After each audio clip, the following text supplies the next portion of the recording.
जय हिंद दोस्तों। बिहार पुलिस की परीक्षा 16 जुलाई से 3 अगस्त तक होने जा रहा है।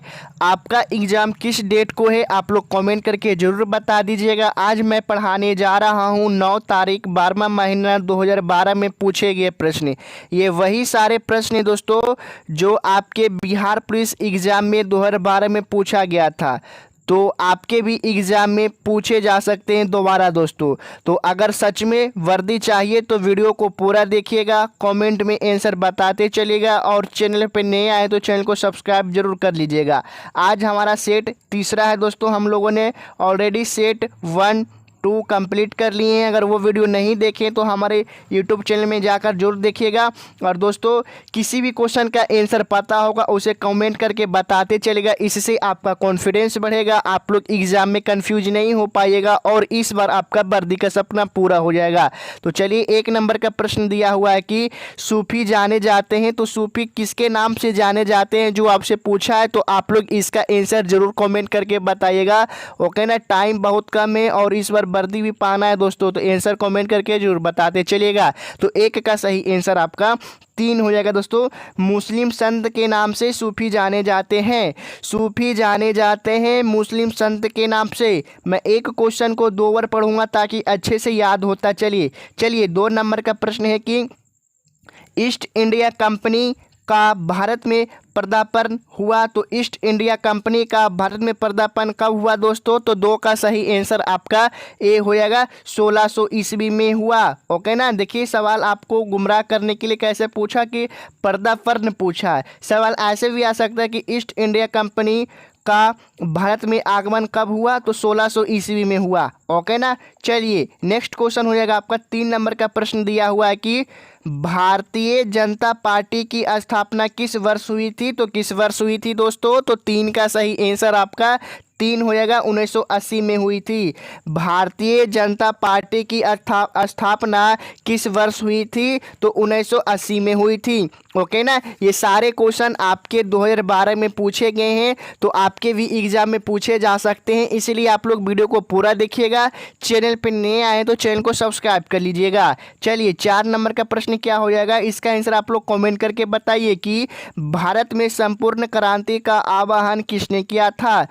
जल्दी आंसर आप लोग कमेंट करके बताइए कि भारत में संपूर्ण क्रांति का आह्वान किसने किया था। तो 4 का सही आंसर आपका 4 हो जाएगा दोस्तों।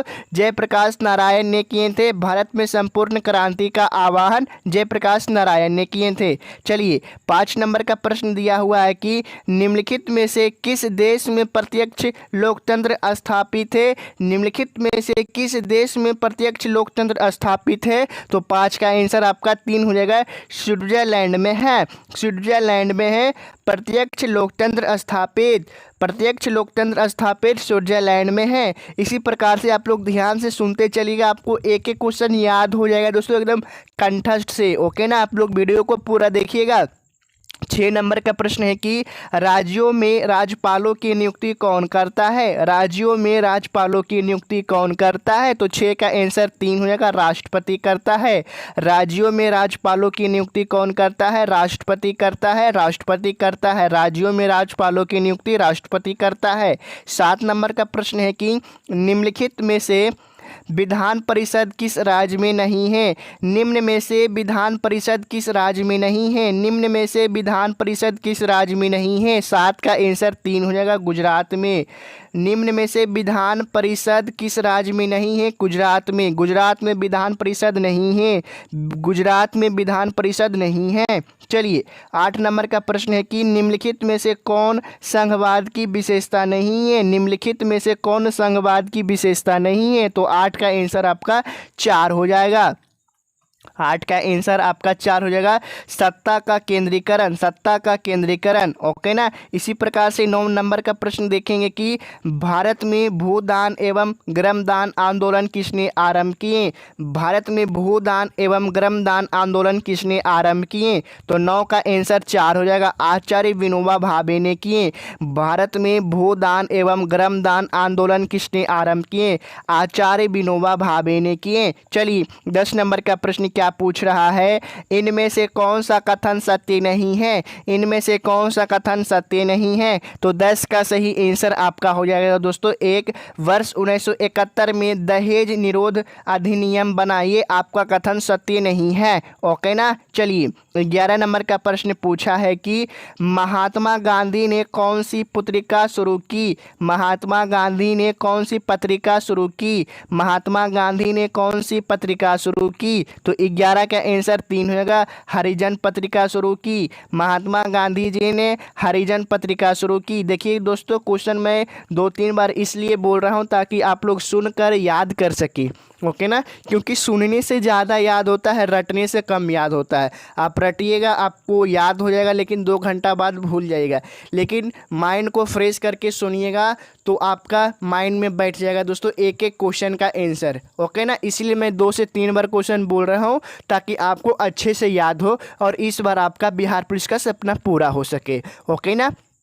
चलिए 12 नंबर का प्रश्न पूछा कि दाक्षेस यानी सार्क की वर्तमान में सदस्य संख्या है, तो सार्क की वर्तमान में सदस्य संख्या कितनी है। तो 12 का आंसर 3 हो जाएगा, 8 है। सार्क की वर्तमान में सदस्य संख्या 8 है, 8 है। ओके ना। आप लोग दोस्तों कमेंट करके आंसर बताते चलेगा और ये भी चीज़ आप लोग कमेंट करें कि आपका किस दिन एग्ज़ाम है और बिहार के कौन से ज़िला में आपका एग्ज़ाम सेंटर है। ओके ना।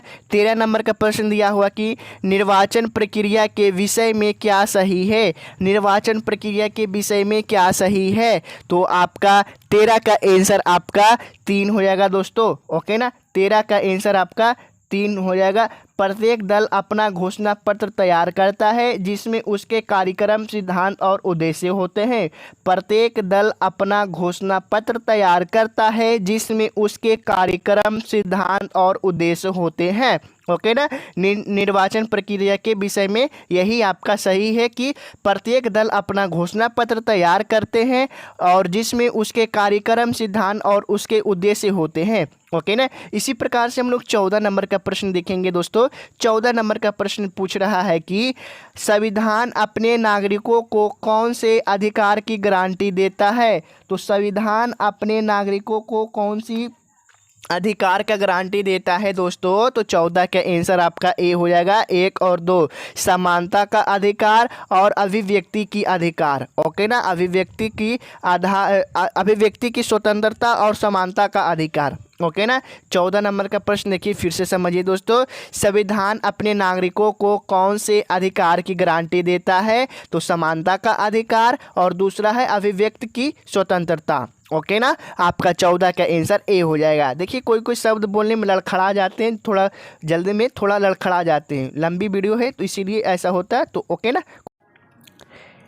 15 नंबर का सवाल पूछा है कि राज्यसभा के सदस्यों का चुनाव कौन करता है। तो राज्यसभा के सदस्यों का चुनाव कौन करता है दोस्तों। तो 15 का सही आंसर आपका 3 हो जाएगा। राज्यों की विधानसभाओं के सदस्य करते हैं राज्यसभा के सदस्यों का चुनाव। ओके ना। इसी प्रकार से हम लोग 16 नंबर का प्रश्न देखेंगे। 16 नंबर का प्रश्न पूछ रहा है कि राष्ट्र संघ के निम्नलिखित उद्देश्यों में से कौन सा सही नहीं है। तो कौन सा सही नहीं है। तो 16 का सही आंसर आपका 3 हो जाएगा। शांति भंग करने वाले देशों की सरकार को बर्खास्त करना, यह है जो कि राष्ट्र संघ के निम्नलिखित उद्देश्यों में से सही नहीं है। ओके ना। इसी प्रकार से हम लोग 17 नंबर का प्रश्न देखेंगे। पूछा है कि सिद्धार्थ ने किस धर्म की स्थापना की। तो सिद्धार्थ ने किस धर्म की स्थापना की दोस्तों। तो 17 का सही आंसर क्या हो जाएगा। आप लोग जल्दी जल्दी आंसर कमेंट करके बताइए। तो 17 का सही आंसर आपका 2 हो जाएगा। बौद्ध धर्म की स्थापना किए थे सिद्धार्थ ने। ओके ना। इसी प्रकार से हम लोग 18 नंबर का प्रश्न देखेंगे। पूछा कि थियोसॉफिकल सोसाइटी की स्थापना किसने की। तो थियोसॉफिकल सोसाइटी की स्थापना किसने की दोस्तों। तो 18 का सही आंसर आपका 3 हो जाएगा। एनी बेसेंट ने किया। किसने। एनी बेसेंट ने किया था थियोसॉफिकल सोसाइटी की स्थापना। ओके ना। इसी प्रकार से हम लोग 19 नंबर का सवाल देखेंगे। इससे पहले आप लोग चैनल पे नए आए तो चैनल को जरूर सब्सक्राइब कर लीजिएगा। 19 नंबर का प्रश्न बोल रहा है कि किस घटना को द्वितीय विश्व युद्ध का ड्रेस रिहर्सल कहा जाता है। तो किस घटना को दोस्तों द्वितीय विश्व युद्ध का ड्रेस रिहर्सल कहा जाता है। तो 19 का सही आंसर क्या हो जाएगा। तो 19 का सही आंसर आपका 2 हो जाएगा। स्पेन का गृह युद्ध। ओके ना। स्पेन का गृह युद्ध है जो कि द्वितीय विश्व युद्ध का ड्रेस रिहर्सल कहा जाता है। ओके ना। हम लोग 20 नंबर का प्रश्न देखेंगे। 20 नंबर का प्रश्न पूछ रहा है कि स्वराज पार्टी का प्रथम सम्मेलन कहाँ हुआ? तो स्वराज पार्टी का प्रथम सम्मेलन कहाँ हुआ था दोस्तों? तो 20 का सही आंसर आपका 2 हो जाएगा, इलाहाबाद में हुआ था। कहाँ हुआ था? स्वराज पार्टी का प्रथम सम्मेलन कहाँ हुआ था? तो आपका इलाहाबाद में हुआ था। तो हम लोग 20 क्वेश्चन कवर किए, यहाँ से आपका वीडियो समाप्त होता है। देखिए दोस्तों, 20 क्वेश्चन ही याद किए तो बहुत ही अच्छा किए। तो हम लोग मिलते हैं नेक्स्ट वीडियो में। अगर आपको इसका नेक्स्ट पार्ट चाहिए तो आप लोग कमेंट करके नेक्स्ट पार्ट लिख दीजिए।